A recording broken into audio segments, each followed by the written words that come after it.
but we're going to get started now. So, our panel is, as you can see, it's titled Indie Voltron, Building a Development Collective, with members of Glitch City LA here. So what is Glitch City? It is a collective of independent artists and game developers. We privately came together and founded it. We basically, other than it also being, a name or a title that we go under, it's also a physical space in which we manage and work. So why did it form? It formed, I'm going to let these guys tell you. So if everybody we could just go down the line and say, how you got involved with Glitch City and why, and then that'll help to work that out. So we'll start with Sam. I'm the worst person to start. Okay, we'll start with Teddy. We can start over here. Yeah. All right. And do an intro about each of us. Okay. So this is Teddy Diefenbach. He is working on Hyperlight Drifter and also a great game called Kyoto Wild. Yeah. Oh, you can hear me, great. Yeah, I've been indie for like a couple of years. I left Disney at the time to do indie stuff, and I've been working out of my bedroom, which was great for a while. And I didn't have a problem so much with motivation, but just with kind of going stir crazy. I met everyone at Glitch, or the original kind of like meeting happened just friends of friends of friends. I think I met Ben Vance at an E3 like one year, and I think he was the one who was like, hey, we're all meeting together, a bunch of people who might want to not be at home anymore and like put on pants. So that's why I started. Great. We'll hand it over to Ben, who is working on Donut County. Hi, yeah, I'm Ben. I'm an independent developer. I'm working on a solo project called Donut County right now. But before that, I moved out to LA to work at a company called Giant Sparrow, and we made a game called The Unfinished Swan. But we were incubated by Sony, so like I was part of that kind of like Sony world. But after that, I got the opportunity to work on my own game. So I was working at home for a while, and I am completely unproductive at home. I cannot do anything. My room is really clean though when I work at home, because whenever I get stressed out, I just start cleaning. So like now it's a mess because I don't work there anymore. But yeah, I had a couple of friends who were artists, and they were interested in doing like a meetup where we would just like work out of their garage. And so we were doing that and working on and sharing projects. And we said, oh, it would be really cool if we like got together a bunch of other people and other artists and game developers to like build a space that we could do this all the time.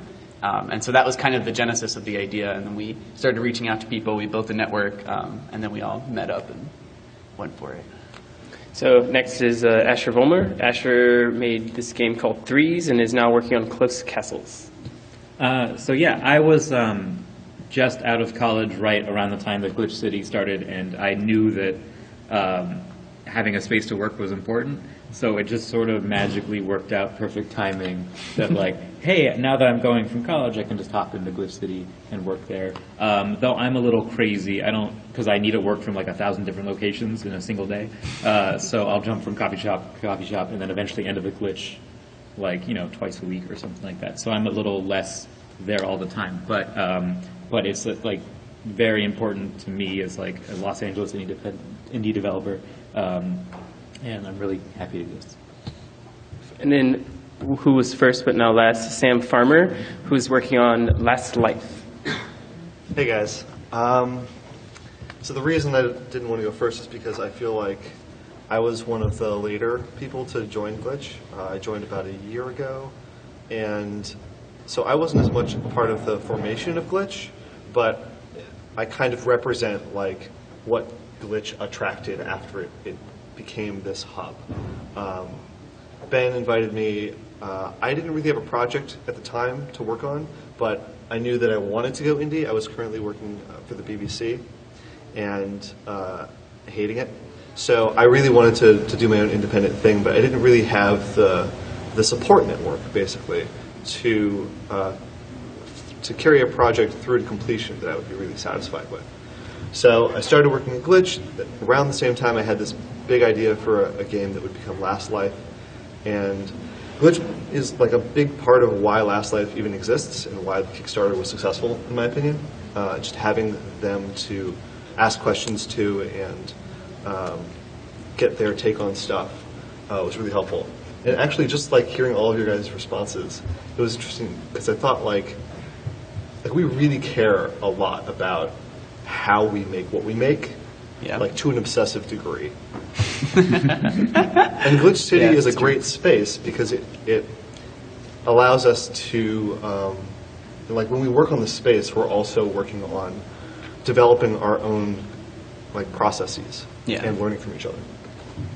So yeah, building off of that, it'd be great if we could explore further more why you guys got involved. Sam kind of built on it, and everybody touched on it a little bit, but maybe we don't have to go down the line, just whoever wants to pick it up. Like, why did you feel the need to get involved with this community or this collective? I could start. I was originally, when I was in school, I was running this DIY venue in upstate New York. We did music mostly, but I got interested in video games around that time, and we started making games for the shows, and I was like starting to transition into more like interactive stuff instead of like pursuing music because that wasn't going to work out for me. So when I came here and was working on games, like I wanted to build a space that was like an artist space that had music. Like I was going to like what are they, like co-working spaces that were very like startup focused, and they didn't have the kind of vibe and energy that motivates me. And so I wanted to, like Sam was saying, like create a space for artists who want to work on their process and want a space where they can create their best work. And that's something we focus on constantly. And so like that's always my focus. It's less about like the biz dev stuff and connections and networking, and it's more about like I'm working by myself, so I need the support network, and I need to create a process where I can like actually do really good work consistently, because that's really hard to do. I like the accountability of it personally. Like my process largely with projects is that I need to talk about them, but if I talk about them in too flippant settings, like at cons or whatever, like there's no accountability, and I'll just talk out the idea too much, or like I'll increase the gap too much between how much I've built it up in my head and how much I've actually gotten done. So I think there's like a nice, like Sam was kind of hinting at, mutual investment in, even though we're working on projects that aren't financially intertwined or directly creatively intertwined, that like people, I don't know, I feel like I have to do the things that I'm talking about, and that if I'm not, it's not, something's wrong with me, with my process. So yeah, for me it's like, it's accountability and a grounding point for being able to be open about a project without having to decide whether I'm like announcing it. I can be very open within the confines of the 20 people of the space without having to like be tweeting at friends about it or Skyping with people about it. Yeah, and related to accountability, I feel terrible when I feel like I'm making things in a void, like just by myself and with nothing, like not connected to anyone. So basically, what I value most about Glitch is how it makes me feel connected to this community, and how you guys will all see what I'm working on and build on that, and really it makes me feel connected to the indie space as a whole, because indies are such diaspora, and we're always traveling and going to conferences and meeting all these different people, and I like that Glitch City has sort of become a space where when indies come to LA, they come to Glitch, and it's sort of like a hub, and we can like show them like, hey, this is what the LA scene is about, this is what we're working on, and that just makes me feel validated, makes me feel like I'm much more welcoming to indies, and that, you know, and it makes me happy. Cool. Something that you touched on is the support network and the accountability. So in what ways, other than Teddy, have you guys directly had some type of benefit from the support network or the accountability that comes from that? You don't have specific? Well, I'll just start by saying that the support network is what helped me do the Kickstarter, because I'd never done a Kickstarter before. In the end, my Kickstarter was picked up by Double Fine, so they're now publishing the game. But I don't think that they would have been as interested, and I don't think the Kickstarter would have raised as much. We raised like $103,000, which was huge for me. But I don't think any of that stuff would have happened if I hadn't had people to bounce ideas off of. There were also like people with relevant experience at Glitch City for me. even though they weren't making a game that was similar to mine, like at all, the Hyperlight Drifter guys had run a really successful Kickstarter, and they had this kind of like knowledge base that I could just show them the page, and they could tell me, oh, you know what, or like we have this thing called Project Workshop where we talk about our problems and our issues that we're currently struggling with in our game development process, usually. So I was able to say, like, what makes a good Kickstarter video, and everyone riffs off of that, and contributes their own experience with either making or watching them, for instance. Yeah, totally. Yeah, like Project Workshop has been super useful for me because it's a space where you bring anything up, and it's a limited amount of time for everyone to just make a comment on it or give you some advice or something like that. And so I'm working on like a long-term project by myself, which like makes it hard for me to like jump into certain decisions because the cost is really high of like moving in a new direction. So it's really nice that there's a group of people who know what my project is and I can talk to about it, and then when I update them on it, they can give me feedback and say like, whoa, you're like going off the rails, which has totally happened a couple times. And so yeah. How does Project Workshop work? Yeah, Project Workshop is like a really simple process where on Wednesdays we all sit in a circle, and it's usually during lunch or something, and we go around and each person has 10 minutes to bring up a topic, and then everyone can comment on that and riff off of it, and then once the timer goes off we go to the next person. So it's kind of like a low stakes like chat about different things, and we always like try to bring each other up to speed on what we're working on through that. And topics end up ranging from design problems to like, do I need new business cards? Should I go to PAX East? Like things like that. Yeah. There's also a great amount of accountability out, like in the existence of Project Workshop, because it happens. We're in an open space. It's just a big open space, and there's an area with couches that's kind of separated, but you're visible from everywhere in the room. Mm-hmm. So if you don't go to Project Workshop, you're just sitting over here while everyone else is being responsible about like communicating their problems. So I'll go like a couple weeks, like when we were shipping the Hyperlight preview, like not doing Project Workshop, and be like, I shouldn't be doing this. Like I should take a break. But I like that. Great. All right, then let's segue. That's like, it sounds like it's really beneficial to be a part of this collective, but then with anything, especially when you have a physical space, there's costs associated. So if we could dive into that a little bit. Mm-hmm. So the space is funded by us. There's no one else. Everyone's contributing a different amount based on what they can afford and like how much they use the space, and that's always been something we haven't been like amazing at like quantifying. It's always just like, oh, you're here, sometimes that's worth this much. But the way we got the space was we were just driving around and we picked Culver City because it's a central location to LA. But then we had to get investment from as many people as we could up front, and that meant like cash, and that was not really easy to do to get to our number. So we like most commercial leases are about like 2 to 3 years, and we weren't sure we were going to do it for 2 to 3 years, so we decided to pay 1 year up front. And like when you show someone 1 year's rent up front, they're like, oh, okay, yeah, we'll go with this. It had like a big dollar sign on it. Yeah, it had a huge dollar sign. So it cost $29,000 to like pay for the space and give us a year's amount of time.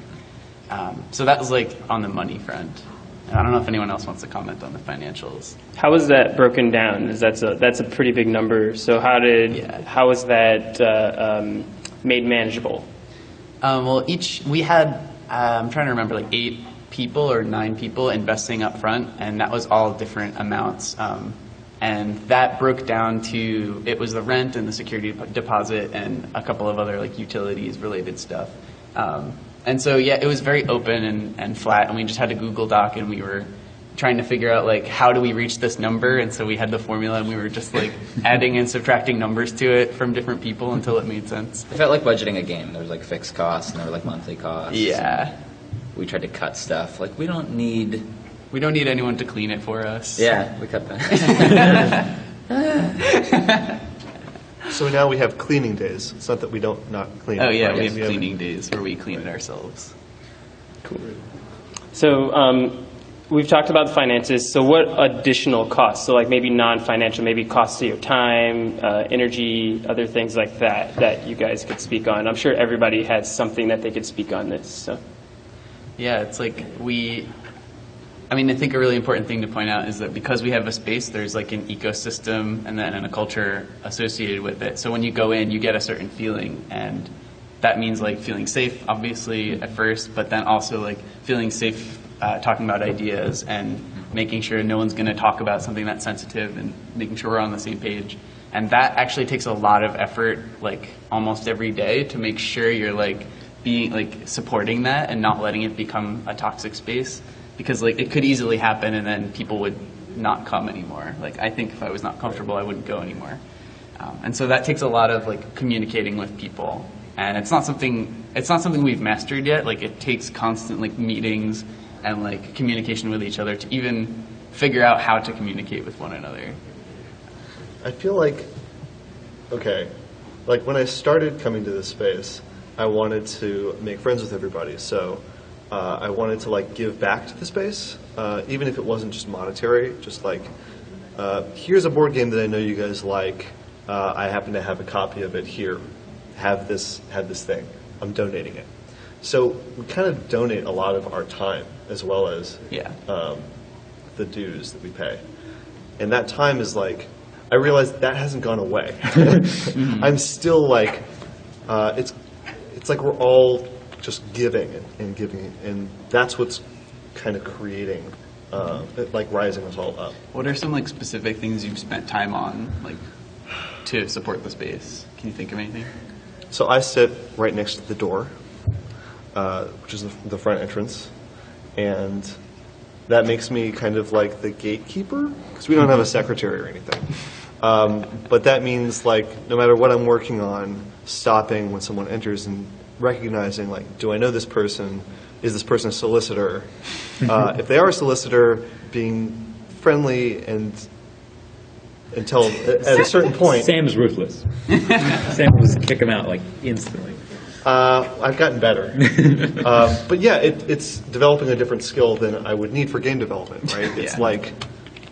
No, that's important. Like, we'll have people come in who's just a solicitor or whatever, but like their vibe will just like ruin an hour's worth of work for everyone in the space, because something like so sometimes learning when to be like, oh hi, why are you here? That's interesting. Thanks.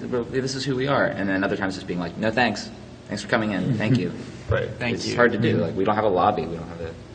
We have a closed sign now that says we're closed. Really? It always says we're closed all the time. If we had more mean people, I think it would be easier. No, I don't. I'm not sure that's a priority. No, but instead we have to become that basically, and that's costly to our own like emotional stamina. Mm-hmm. And there's also the time spent just making sure the financials are in order, and like when someone from the city walks in and says like, "Hey, do you have this permit?" and we say. And then someone has to go to City Hall and like make sure that stuff's in order. There's like these costs that are constantly like. Are there any other ones? Didn't we get fined for not having a fire extinguisher? We didn't get fined. No. Okay, good. No. No comment. No comment. No comment on that. We're a fire safe space.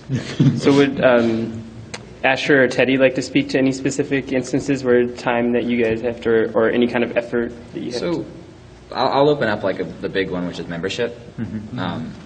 And like a specific example for me was we are largely a space that consists of members who, with some important exceptions, like Sam, like a lot of people who were members at the beginning. We haven't done a ton of onboarding, but we're trying. And that's not only the most sensitive thing we do as a space, but also the most complex in terms of how we want to do it and how we screen people, because it's not a hey, come in and spend, you give us $20 and you can work for the day. It's a membership. It's basically a company in effect, and so we treat membership like hiring. So one of the things we tried recently as part of our effort to not only get new blood into the space, but also with a particular focus on getting more women into the space, because that was something we just have had a dearth of, is like a more formalized new member night, because we get people who occasionally email our list and they're like, hey, I want to be a member, and then we have no one who's necessarily the person who follows up, but someone usually responds, and it's a very organic process. We tried something more formal, which was new member night. So we had like a dozen people come in, and we did like show and tell of our stuff and their stuff, and we did a mixer thing, and then I spent like a month like following up with each one of them individually to be like, hey, this is what we think, and then we had a meeting after to discuss as the Glitch City membership, like who felt like who were we excited about, like if we could take one person out of this group, who would we pick, and did anybody make us uncomfortable and stuff like that. So that was just like a logistic nightmare that ended up like producing, I think, one. Wait, who shut up? Evan Helmsley. Oh, So we got one person good. out of that. Yeah. It was not that great. There's some people who are still, but it's really hard to find. We have space for new members, but we don't have so much space for new members that we want to take on everybody, and like we really like particularly like with that wanted women, and so it's like it's logistically difficult, and also maybe somebody else wants to talk to like some of the sensitivities around it or something. Somebody else should talk to us. Sure. Cost. I mean, to be honest, I treat it mostly as a working space. I show up to the events, I show up to the meetings, but I'm mostly just a pretty casual member. So it's actually been pretty low cost for me, which I appreciate you guys taking care of so much stuff. Wow. No problem. So Teddy jumped on a point that I think I'd like to dive into more about the membership and rolling new people into the community, also ensuring that they fit in within the culture, at the same time encouraging people that maybe you don't know or that have ideas different than yours or backgrounds different than yours coming in. What is a way to specify this question? What is a way that you guys have worked to bring in people that are different than yourselves, but are sure that they will fit in the culture? We don't have like a foolproof process for doing that. Still working on it. We don't really know. Yeah, that's something we're constantly working on. But we're always trying new things. So the last thing was to formally invite people to like visit and check it out. We found it wasn't that helpful for us because of the logistics and because of the formality of it. It felt really weird because like the actual what it feels like to be in this space is very much like hanging out with friends, and like it is a very like chill kind of thing, and you're expected to be friendly with everyone else in order to cultivate that like environment that we want. So to respond to that, we tried changing our policy, and this is what we're currently using. But right now the policy is if you see someone who's interesting and someone you'd like in the space, it's like the onus is on you to like reach out to them and bring them in and be their like the person who introduces them, to be the host. Because that's kind of the process of how we all joined it. So like there was someone who you were friends with, and they introduced you to all the other artists and said like, oh, this person, this is their work, it's really interesting, and you're kind of like being their spokesperson. And then but we have to be careful because this has the Rolodex problem where we're just inviting people who are just like us. And this is like, I think a thing that I appreciate we're doing that I hope works is just being totally honest. Like we're looking for more diversity, more women, and like we feel like it's a safe space, but like I can a woman walking into the space and just seeing like 10 guys all hanging out. I could understand how that might be intimidating. So we're just actively pursuing diversity. I think is making and putting that up front. I think is very important. Yeah, totally. And also the other thing we do is we have events that try to draw in people who are not just our friends, and that will introduce people to the space, and like we do our best to like meet people and like see what they're all about and try to invite them and go through that process with them. Cool. Earlier, Ben mentioned you don't want the space to be toxic, otherwise you'd stop coming. So that kind of has this idea of like a culture that you feel comfortable in. So what do you guys do, or how is the culture built at Glitch City? First of all, what is the culture at Glitch City? Like we've said, laid back, but what do you guys see it as? That's a good question. Danish. What? So not like an ethnic culture. I think one of the mistakes we maybe made when we were forming Glitch was not establishing what we wanted out of the culture, and like not really having a manifesto or anything. And I think like a lot of us were friends already and kind of knew each other, and we had an unspoken idea of what we wanted, but that's kind of come back to hurt us a little bit, because now when we do introduce new people, we have no way of communicating like what we're actually providing. Right. I feel like we should definitely work on establishing what art culture is like formally. I think something that we discussed last night was we called it art forward, like just art first, and I think that's a really good way to define it. We're not a business co-working startup space. We're like, we care about the art and the artists and making those the best they possibly can. Yeah, I mean the 2 points of culture that I would pull right out of the axes we tend to talk about when we talk about new members are like the work, because we do care. We are a space that cares about working hard and quality of work. Like during the day, it is a very heads down space. It's a library. We take breaks, but yeah, it's a focused workspace, and people can come in, and people we've had as guests like usually remark that it's like, oh, I can actually get things done at Glitch City. So that's half of it, and then we've got like the personality type or whatever, which is like feels very like creatively safe. Like it's not a very pushy environment. It's not very intense. I don't know. Yeah, these are things that we're always struggling. Right, but at the same time, we're actively looking to diversify because we want to get more opinions. We want to get more points of view. But that gets harder as you grow larger. It gets a lot harder, I think. How do you mean? Well, like one of our tenets, like in quotes, is that we're laid back. We're just laid. Not written it's anywhere. Not written anywhere, and it'd be very unlaid back to write it down. Yeah, that's true. You can't actually talk about it. But we're laid back. But we want to be like really strict about maintaining that atmosphere, which is like this weird contradicting like feeling that I think we're actively struggling. And we want to be open, but we're also like pretty closed off during the day, where you can't just walk into Glitch City unless you know somebody there. So It like requires the closeness of a friend group and of as if you're working together, which we're not necessarily working together, but without the frequency of contact. So some of us, by necessity, are there every day, every work day, and some people are not. And so having a group of people that's like, 15 or so, who are essentially, the culture is just the culture of a friend group. And like that, and that you could call that cliquish, but I feel like a clique is just a close group of friends. I don't know. We try to be very open, but that the culture is just the vibe of that group, and trying to make sure that we have a good check-in is really important. We used to do a monthly member meeting, just like let's sit down and we'll have our list of items we need to discuss. When are we cleaning the space? How are we doing with new members?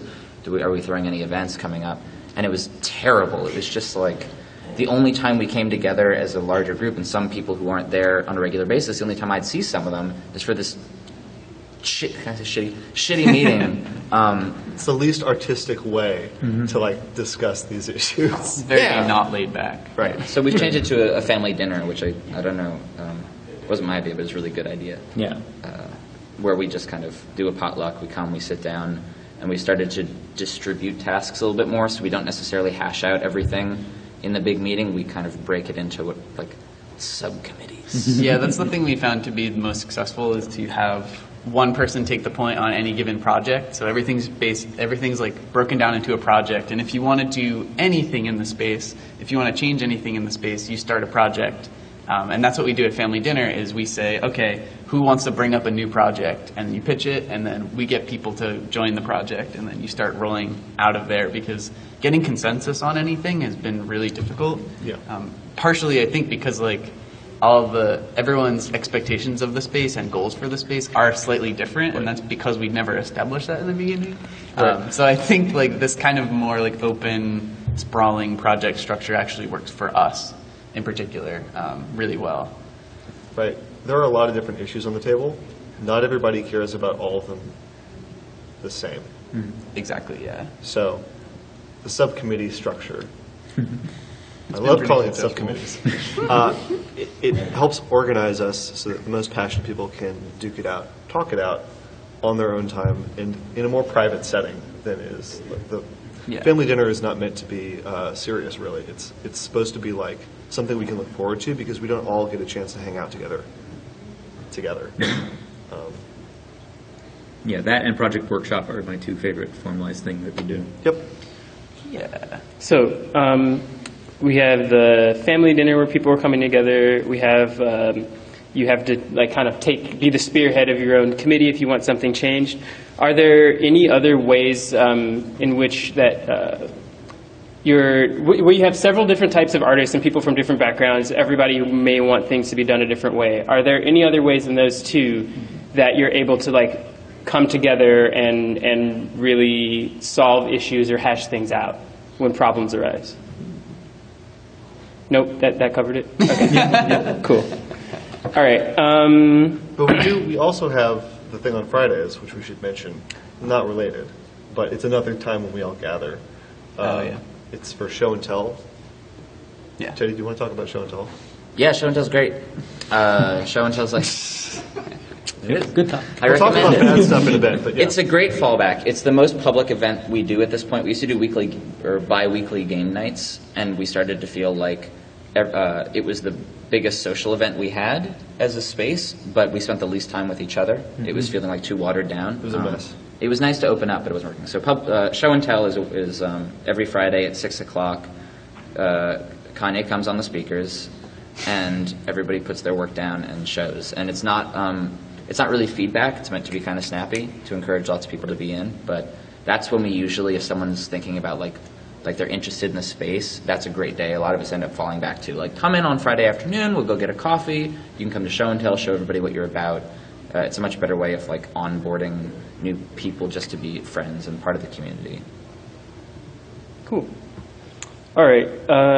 So then maybe to wrap things up and then head into the Q&A, if we could just, everybody could let us know a little bit of something about like how has being involved in this collective influenced your work, positive or negative, or maybe one of each. I want one of each. That sounds great. Can you think of one Negative? I mean, it's enabled me to do projects that I wouldn't be able to do on my own, like quite simply. Like my next game's called Closed Castles, it's multiplayer, and doing that on my own would suck. And be unhelpful and, you know, all that stuff. So like having a space I can go to and people who are good at my game play it like with me and have lots of really valuable feedback, I think is like something I just could not possibly do on my own, which is great. Is there any way that it's hurt my work? yeah, maybe not necessarily hurt might be too strong of a word, but maybe there's something there that you wish was there, or that just the nature of being in the space with more people, you need to get away sometimes. I mean, I do need to get away sometimes, so I'm not there a lot. I mean, that's my solution. All right. Yeah. I can go next. Sure. So yeah, I'm working on a long-term project alone, and that's been quite difficult for a lot of reasons, but mostly because I don't have anyone to make arbitrary decisions for me. Like that's what I always find is like, okay, I have two paths that are like seemingly equal. Which one do I choose? And so being in a space where I have other artists who know my project and I can say like, oh, these are the two things I'm thinking. Usually it's quite clear when they start talking to me about it, what the right direction to go is in. And so I get the benefits of working in a kind of creative team without actually having to be in that creative team all the time, and the cost associated with that. And then on the flip side, because I'm so involved in Glitch City, I do spend a lot of time organizing things and talking to people and making sure communication is happening. And it's a lot more time than I expected, but also the benefits I got out of Glitch City were a lot more than I expected. So like, I think it's even, although like my second job is really helping to run the space. Yeah. And that's one thing I did not expect at all going into it. I'm trying to think of something important to say. I got one. Okay, go. I'm going to finish. Then you get the last word. Yeah, good. So this is like a double-edged sword kind of answer. It's really helpful to be able to ask people which direction to go in sometimes. Like it's invaluable. But they're not working on your project. So they don't always have the best answer. And sometimes that can lead you down a path that isn't as, or can leave you worried about something maybe even, that isn't worth as much attention. But more often I find it helps you make a decision, and that's the most important thing, is actually making the decision. Yeah. Yeah. Hopefully it doesn't leave you too worried. I'm I'm trying to condense something that's like ethereal into a real thing. I feel like Glitch City has become an anchor for me in business decisions and in career decisions. In independent game development, the thing I learned like pretty quickly is that nobody has any idea what they're doing, or they know what they're doing, but like anyone who knows who's talking about trends is wrong, and anyone who's talking about what they're doing is right, because all you can do is talk about what you're doing. Like it's always the case. Sorry, which is funny because I feel like GDC Next is like talking about trends, so maybe I'm just Thanks, Teddy. being counterculture. We're just talking about what we're doing and why we think maybe exactly. that would be useful for you. Talking about just Glitch City. Yeah. So, for example, one of the consequences for that for me is that if I get like an opportunity, like I'll get an email, like a couple emails or whatever a week, something that I might actually want to participate in, and I like picking up projects, and so I try to like do them responsibly. And when I'm by myself, or when I was by myself, I don't know what to do with them. Like they come to me and I feel like I have to juggle them, and then eventually I drop them and I feel terrible about it.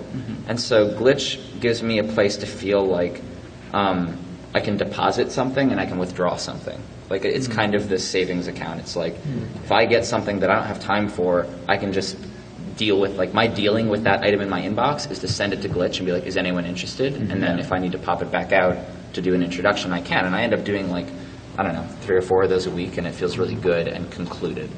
And similarly, like if I'm feeling like I need to find a collaborator and I don't know where to go, I don't have to just go out to everyone who's in my Skype contacts or everyone who I see at cons, because like there's a lot of people out there. It's just nice to have an enclosed space to kind of stop at. Yeah. And when you ask people for help, it's less of a burden when they're in the space with you every day. Yeah, like I mean, all that stuff is talking about like making sure you keep your sanity while you're working on these things, and like making sure your spirits are high. Like, because as an artist, I think the most important thing for me is to like protect my love of what I'm doing, because it's really easy to lose that, and when you lose it, it's really hard to get it back. And so like anytime there's something that I identify as causing me a lot of stress, and that it is not related at all to what I'm doing, it's really nice to fall back on like a collective where I can like dump those things, I can pick up something new if I need something new, and I can lean on the other people and get them to help me out. And then I can also lend my support, which makes me feel good and makes them feel good. And, like it will bolster the love of our work, because that's like kind of all we've got when we're working by ourselves. Yeah. Cool. So we're going to open it up to Q&A from the audience, and if the audience doesn't have questions, then I'll start asking questions. So anybody, any takers? All right, no. Yeah. You don't If you've got one, there's a mic over there. There's a mic.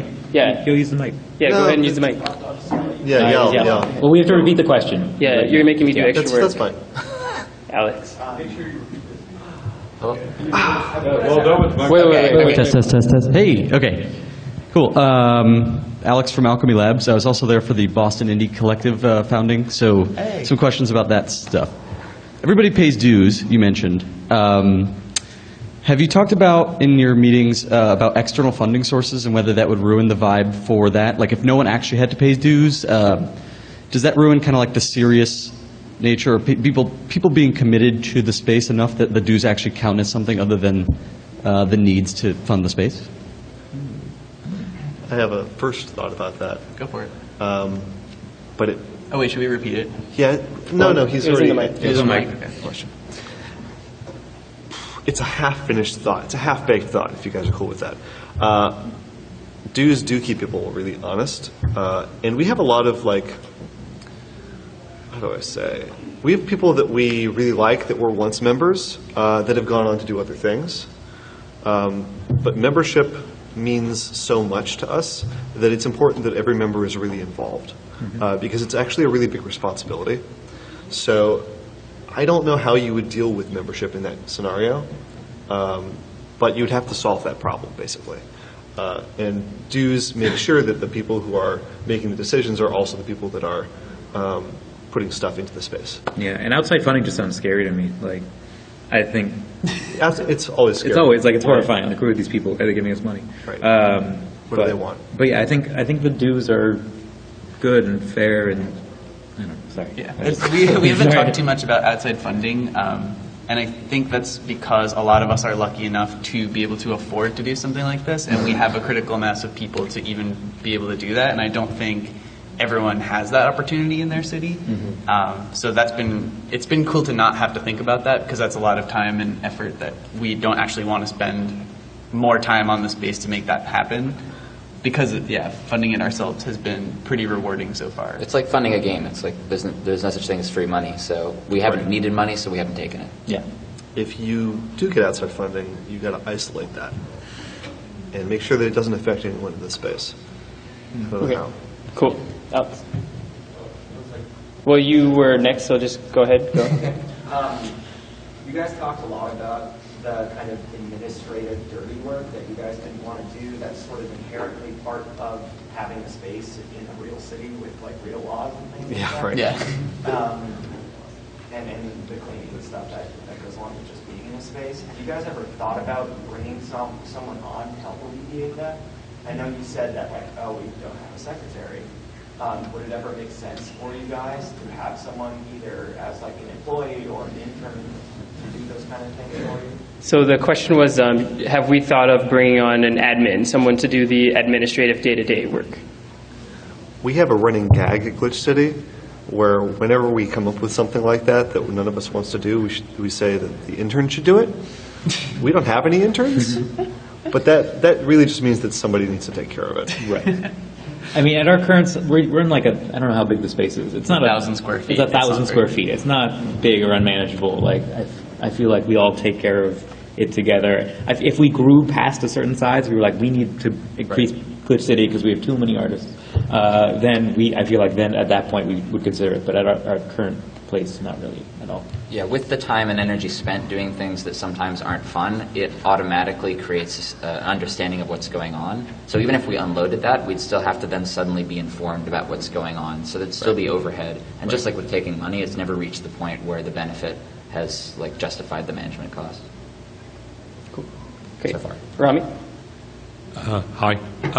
So a few years ago, before the first time I came to LA, I guess, the indie scene that I knew of was very, very scattered and sort of not in one place. And you couldn't really speak of a scene as much here in LA. And in the past few years, I've really felt that Glitch has indeed become somewhat of an anchor for a lot of the more artistic, like smaller endeavors in the city. Can you talk about how you went from basically not really having a community to building that community, and how do the things you do tie into that? I can start. In my experience, gathering any group of artists to create some sort of community has always, it's always been most successful for me when I have a space, because the space is where people can meet and share ideas, and it seems obvious, but when you don't have it, it's hard to really understand what it will actually do for you. And so being part of another venue and creative space really helped me understand all these projects that never could have happened. So that's why my first thing, I wasn't in LA that long, but one of my first goals was let's make a space to do this, and then finding the network and gathering the developers who could afford to do something like that. But if anyone wants to talk about more of the process, that'd be cool too. And the process seems simple, where we just bring in our indie friends who come in from out of town. We show them hey, this is our space, and it becomes the de facto space. I feel like that's what happened, because we just filled a void that was there, like you said. If we were all scattered, and now we're all centralized, and it sort of worked out. It's worked out very well that we have enough of a vibe in the space that we can have guests come in from out of town, and it doesn't, with the exception of in the middle of E3 or the middle of Indiecade, it doesn't become too disruptive for us to be very welcoming to anyone who's in from out of town, because everyone pretty immediately understands that it's a workspace, and so it enables us to be really open and welcoming. How many people did Glitch City start as?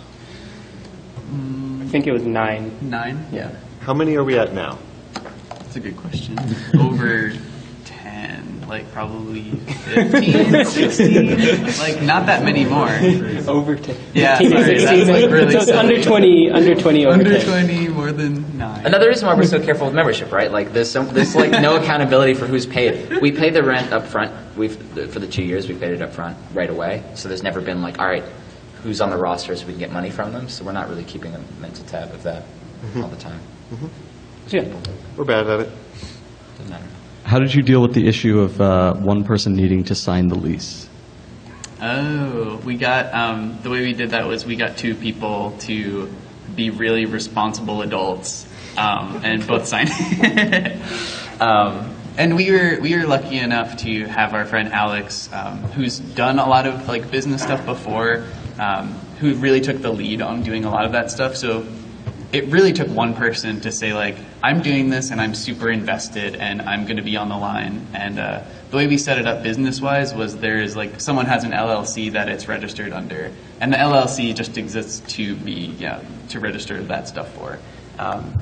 And so it really like kind of came down to a couple of key people who said, I'm all in, like I'm going to be on the lease and I'll be responsible for all this. So related, I've got 2 questions, but I'll switch spots so I don't hog it. First one's very short. Do a lot of y'all use Glitch City as your business address, like for mailings, for filings, for your LLC, or do you have it going back to your apartment, which is empty, while you're like at Glitch City every day? I have one that's in Glitch City and one that's in my apartment. That was just because I didn't have Glitch when I registered the first one. Same. Yeah. Same. It's a little annoying when people's packages arrive. Oh yeah, there's a lot of junk mail. Yeah, I don't want my mail to go to the Glitch, so I would feel bad about it. So basically, I only use Glitch as my business address for anything that's public, like Google Apps. You have to put on an address now, so I just made it Glitch City. And Wow, I didn't know that. Yeah. It's idiotic. It's like, But yeah. We got to get a stronger door. I guess my question is sort of back to like you started touching at the beginnings a little bit with like 9 of you, I guess. Just how long did it take to go from like, hey, let's maybe do this, to signing the lease and moving in and going, oh crap, this is ours now? Like, what was that timeline? How did that work? Because I know like getting a group of artists and developers to agree on something is like getting all your cats in a room sometimes.